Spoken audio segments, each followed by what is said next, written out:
What if I told you that the country, the United States, spent over $1 trillion rebuilding? A country where America constructed the largest embassy on Earth has now turned those same resources against American forces. That is not a hypothetical. That is what is happening right now in Iraq. And today, we are going to break down exactly how we got here, why it matters to you personally, and what comes next. Let's start with what triggered this broadcast. The United States Embassy in Iraq has issued an emergency evacuation order for all American citizens inside the country. Not consider leaving, not monitor the situation. Leave immediately. To make that more alarming, Iraqi airspace is now completely closed. That means no commercial flights, no emergency airlifts. The only way out for American citizens is overland, through Jordan, Kuwait, Saudi Arabia, or Turkey. Think about what that image tells you. The world's most powerful military, with the world's largest embassy in Baghdad, is telling its own people, don't come to us, just get out. The White House has confirmed the order. This is not rumor, this is not speculation. This is official policy as of right now. Section 2. The History. Why Iraq matters so much. To understand why this is so significant, we need to go back to 2003. The United States invaded Iraq on the stated basis that Saddam Hussein possessed weapons of mass destruction. That argument was carried by major media organizations. It was accepted by a large portion of the global public. And when U.S. and coalition troops entered the country, those weapons were never found. What was found was one of the largest proven oil reserves on the planet. What followed was 2 decades of reconstruction, over $1 trillion in U.S. spending. Iraqi security forces retrained from scratch by American advisors, military bases constructed at strategic locations across the country, and at the center of it all, the U.S. Embassy in Baghdad, the largest American diplomatic facility anywhere in the world, covering 104 acres, housing thousands of personnel. That embassy was not built that size by accident. It was a statement. Iraq was meant to be the cornerstone of America's entire Middle East strategy, a stable, U.S.-aligned government sitting between Iran and the rest of the Gulf. That strategy is now in serious trouble. Section 3. The Shift. How Iran quietly won Iraq. Here is the part that most Western analysts either missed or refused to say out loud. While the United States was spending hundreds of billions of dollars on infrastructure, contracts, and military hardware, Iran was doing something far less visible and far more effective. Iran was building relationships. Through shared Shia religious networks, through family and tribal connections that crossed the Iraq-Iran border, through patient, decades-long infiltration of Iraqi political institutions, security services, and paramilitary structures. Iraqi Prime Minister Mohammed Shia al-Sudani, who currently leads the government, rose through a political coalition with deep, documented ties to Tehran. He did not appear from nowhere. His political rise was part of a long-term Iranian strategy to ensure that whoever sat in Baghdad's government would, at a minimum, not oppose Iranian interests, and at maximum, actively advance them. Washington built the house. Tehran moved in through the back door. And now we are seeing the result. The Arab League recently called on Iraq to formally condemn the armed attacks being launched from its territory against U.S. forces. Iraq said nothing. No condemnation, no investigation announced, no expression of concern. In diplomatic language, that silence is a position. It means Baghdad has made its choice and is simply choosing not to announce it yet. In the last 72 hours, attacks on American military installations in Iraq and across the Gulf have intensified significantly. Iranian state media, not anonymous sources, Iranian state media, has openly claimed responsibility for strikes against U.S. air bases. What was previously described as the activity of independent Iran-backed militias is now being presented by Tehran itself as a coordinated conventional military campaign. And here is the detail that reportedly has Pentagon officials most alarmed. The air defense systems that the United States installed and trained Iraqi forces to operate appear to have been switched off during several of these attacks. Whether that is coincidence, negligence, or deliberate action is the question that U.S. intelligence is now urgently trying to answer. The embassy warning goes even further. It explicitly tells American citizens to stay away from the U.S. Embassy and the U.S. Consulate in Erbil because both facilities are now under active, ongoing threat from drones, rockets, and missiles. Let that land for a moment.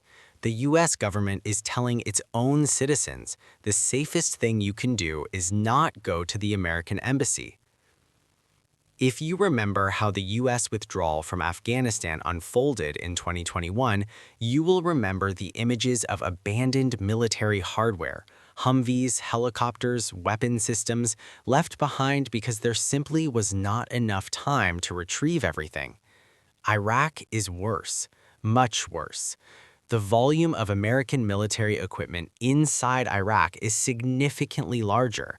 Patriot missile batteries, advanced radar systems, intelligence infrastructure, tactical vehicles, communications equipment, all of it strategically positioned, all of it now potentially at risk. A civilian evacuation can happen by road convoy. Military hardware cannot be casually loaded onto trucks and driven through territory where hostile forces are actively targeting American personnel. If the situation in Iraq deteriorates further and a military withdrawal becomes necessary, the U.S. faces a genuinely difficult choice: attempt to retrieve equipment under fire, destroy it in place to prevent it falling into enemy hands, or leave it. Any of those three options carries enormous consequences: military, political, and intelligence-related consequences that would be felt for years. Now, here is where this stops being a story about military strategy and becomes a story about your daily life.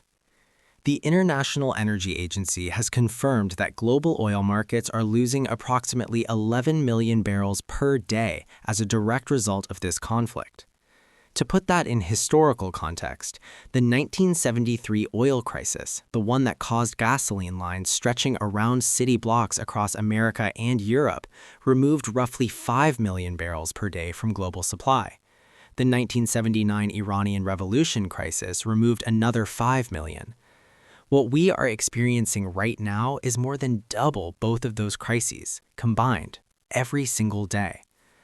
The cause is Iran's effective closure of the Strait of Hormuz, the narrow waterway through which approximately 20% of the world's oil and natural gas once flowed. That closure is Iran's direct response to U.S.-Israeli strikes that killed its supreme leader.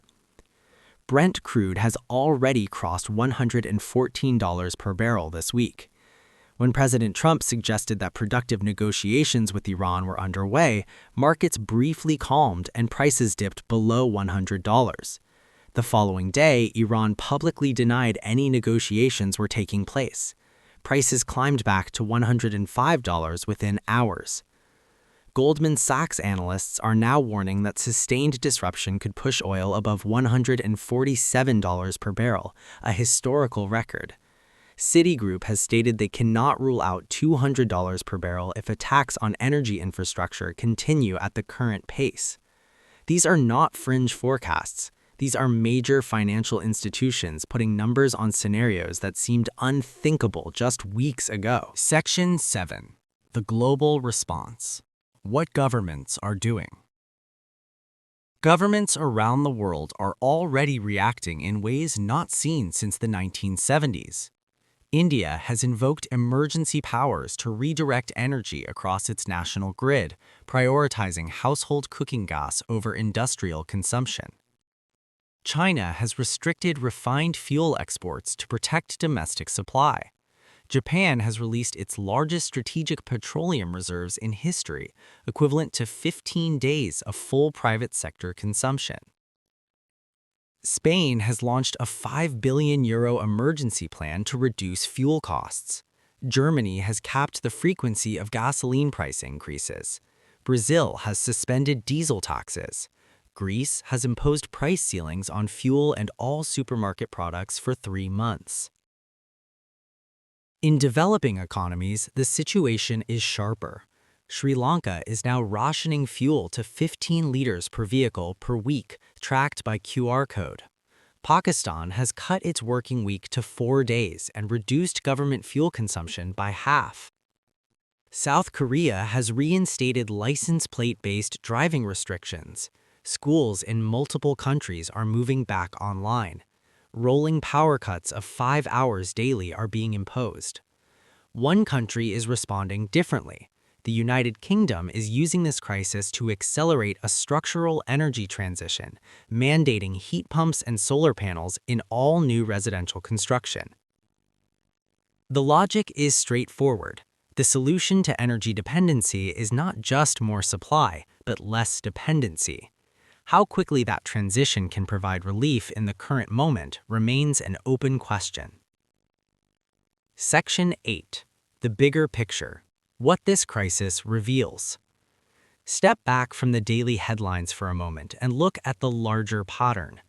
The model the United States relied on for decades, invade a country, dismantle its existing government, reconstruct its military in the American image, install a friendly administration, and expect lasting loyalty in return, that model is failing in real time. It failed in Afghanistan, it is now failing in Iraq, and the failure is not primarily military, it is cultural and political. Iran understood something that Washington consistently underestimated. In Iraq, loyalty is not purchased with infrastructure contracts. It is built through shared religion, shared ethnicity, shared memory, and decades of patient relationship building. While America was constructing the most expensive embassy on Earth, Iran was having conversations at the kitchen table. The decisions being made right now in Baghdad, in Tehran, in Washington, and Beijing will shape the geopolitical landscape of the next decade. The global energy architecture that the world relied on for 50 years is under serious strain. The U.S. strategic position in the Middle East is being fundamentally renegotiated, whether Washington chooses to acknowledge that or not. We will continue tracking every development here on From Report, bringing you the context and analysis that gets lost in the noise of breaking news cycles. If this breakdown gave you a clearer picture of what is actually unfolding, share it with someone who is trying to make sense of what they are seeing in the headlines. Subscribe so you don't miss what comes next. We'll be back shortly.